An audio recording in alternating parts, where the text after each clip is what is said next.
सर्वप्रथम सबै साथीहरूलाई नमस्कार। मैले आज औद्योगिक क्रान्ति इन्डस्ट्रियल रेभोल्युसन सम्बन्धी जानकारी लिएर आएको छु र औद्योगिक क्रान्तिको कुरा गर्दाखेरि यो बेलायतबाट सुरु भएको हो साथीहरू। मैले यहाँ केही पोइन्ट्सहरू लेखेको छु, तपाईँहरूले देख्न सक्नुहुन्छ। यो औद्योगिक क्रान्ति कहिले भयो भन्दाखेरि फ्रम व्हेन इट स्टार्टेड भन्दाखेरि यो 18औं शताब्दीको मध्यदेखि 19औं शताब्दीको मध्यसम्म स्टार्टिङ भएको थियो र मैले यहाँ डेट पनि लेखेको छु 1760 देखि 1840 सम्म अर्थात् 80 वर्षसम्म औद्योगिक क्रान्ति चलेको थियो साथीहरू। र यसको प्रारम्भ स्टार्टिङ कहाँबाट भएको थियो भन्दाखेरि यो बेलायतबाट भएको थियो, जसलाई हामी ब्रिटेन भन्छौँ। र यसको यो क्रान्तिको उपनाम के थियो भन्दाखेरि बेलायतको औद्योगिक क्रान्ति। बेलायतको औद्योगिक क्रान्तिलाई नै औद्योगिक क्रान्ति भनिन्छ साथीहरू। र यो क्रान्तिको अर्को नाम यान्त्रिक क्रान्ति पनि हो। यहाँ मैले लेखेको छु यान्त्रिक क्रान्ति। त्यसपछि यो चलेको अवधि 80 वर्षसम्म चलेको थियो र औद्योगिक परिवर्तनलाई क्रान्तिको नाम दिने व्यक्ति, यो औद्योगिक क्रान्तिलाई हैन नाम दिने व्यक्ति को थियो भन्दाखेरि राय नवी व्यक्तिले यसलाई औद्योगिक क्रान्तिको नाम दिएको थियो। त्यसपछि औद्योगिक क्रान्ति अघि मानिसहरूको जीवन पद्धति कस्तो थियो भन्दाखेरि कृषिमा आधारित जीवन पद्धति थियो। भनेको मतलब औद्योगिक क्रान्ति भन्दा पहिला बेलायतमा कृषि क्रान्ति भएको थियो साथीहरू। त्यसपछि औद्योगिक क्रान्तिको मुख्य तत्व के थियो भन्दाखेरि औद्योगिक जीवनशैली नै औद्योगिक क्रान्तिको मुख्य तत्व रहेको थियो। अनि औद्योगिक क्रान्तिको समयमा विभिन्न किसिमको आविष्कारहरू भएको थियो साथीहरू। त्यो आविष्कारहरू हाम्रो लागि एकदम इम्पोर्टेन्ट छ र परीक्षाहरूमा यो आविष्कारबाट प्रश्नहरू देख्न पाइन्छ। र कुन आविष्कार कसले गरे भनेर पनि जोडा मिलाउमा कुन सही छ भन्ने टाइपको प्रश्नमा लोकसेवामा प्राय जसो यहाँबाट क्वेसनहरू देख्न पाइन्छ। र मैले यसलाई हैन लेखेको छु यहाँ इन्भेन्सन ड्युरिङ industrial revolution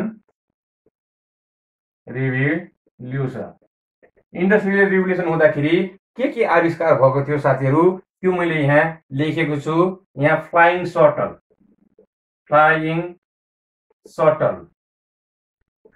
सटलको आविष्कार कसले गर्यो भनेर क्वेसन सोध्न सक्छ साथीहरू। र यसको एन्सर तपाईहरु लेख्न सक्नुहुन्छ जन के नामको व्यक्तिले फ्लाइङ सटलको आविष्कार गरेको थियो। त्यस्तै स्पाइनी जेनीको आविष्कार कसले गरेको थियो भन्दाखेरि जेम्स हारग्रिव्स भन्ने व्यक्तिले स्पाइनी जेनीको आविष्कार गरेको थियो। त्यसपछि छ वाटर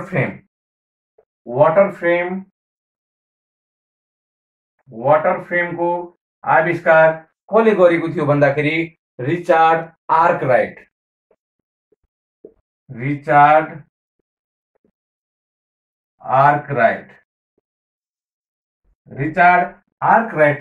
वाटर फ्रेमको आविष्कार गरेको थियो भन्दाखेरि अनि म्युलको आविष्कार कसले गरेको थियो। यो सबै मेसिनको नाम हो साथीहरू। र म्युलको नाम सामुएल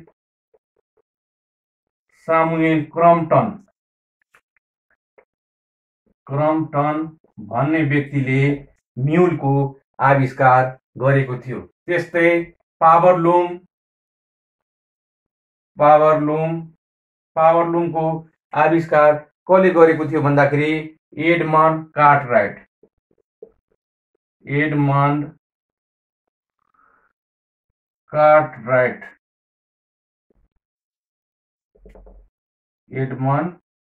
कार्टराइटले पावरलुमको आविष्कार गरेको थियो। त्यस्तै छ क्वालिटेटिभ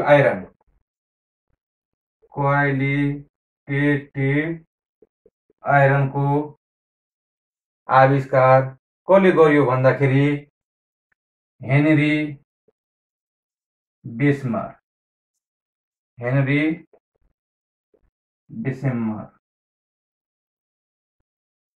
हेनरी बेसमरले क्वालिटेटिभ आइरनको आविष्कार गरेको थियो।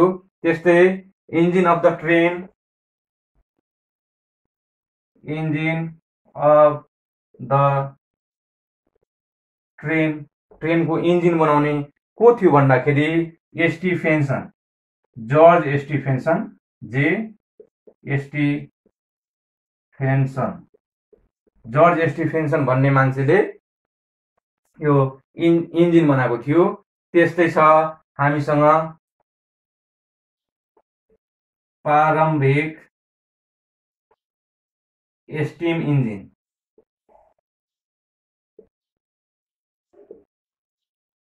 प्रारम्भिक स्टिम इन्जिन कसले बनाएको थियो भन्दाखेरि जेम्स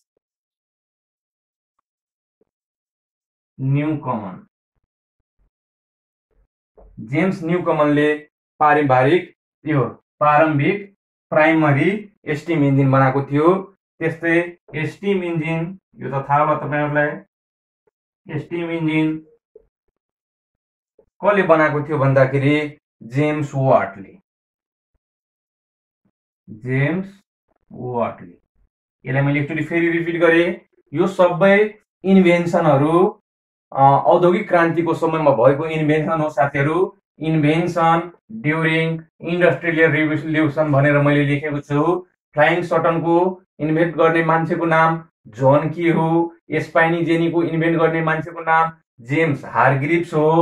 वाटर फ्रेमको इन्भेन्ट गर्ने मान्छेको नाम रिचार्ड आर्कराइट हो। अनि म्यूल मेसिनको आविष्कार गर्ने मान्छेको नाम सामुएल क्रम्पटन हो। अनि पावर लुमको आविष्कार गर्ने एडमन्ड कार्टराइट हो।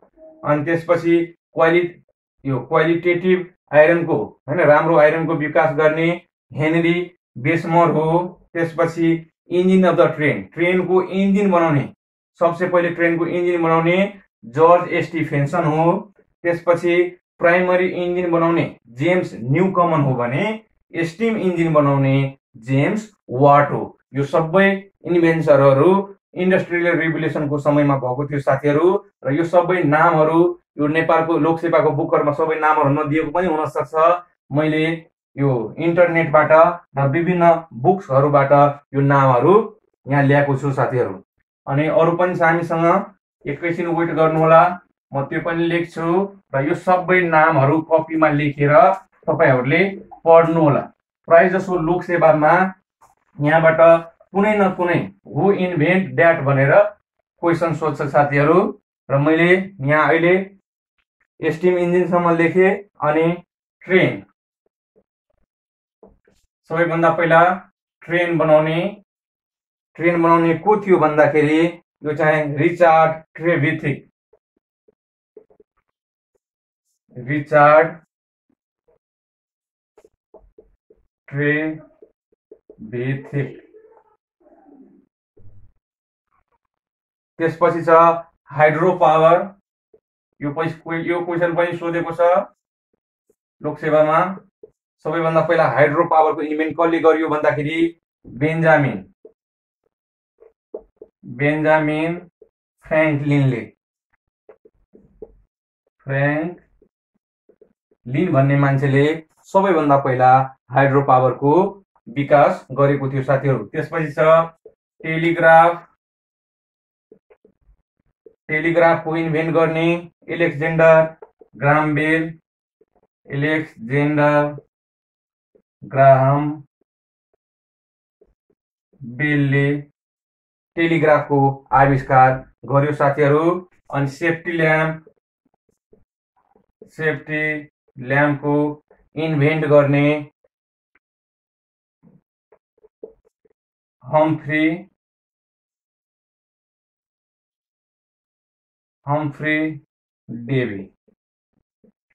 डेभी भन्ने मान्छेले HUM हो साथीहरु। यो हम्फ्री डेभी भन्ने मान्छेले सेफ्टी ल्याम्पको इन्भेन्ट गरेको थियो। त्यसपछि छ ब्रिजेज बनाउने टेक्निक, पुलहरु बनाउने टेक्निक पनि इन्डस्ट्रियल रिभोल्युसनमा नै भएको थियो। अनि यो चाहिँ थोमस भन्ने मान्छेले, थोमस टेलफोर्ड भन्ने मान्छे थियो। उसले सबैभन्दा पहिला ब्रिजहरू बनाउने टेक्निक निकालेको हो साथीहरू। त्यसपछि रेडियो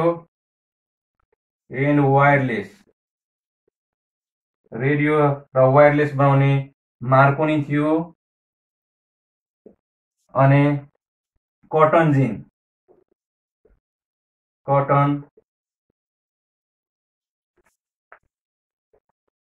जिन बनाउने मान्छे इली बेट्नी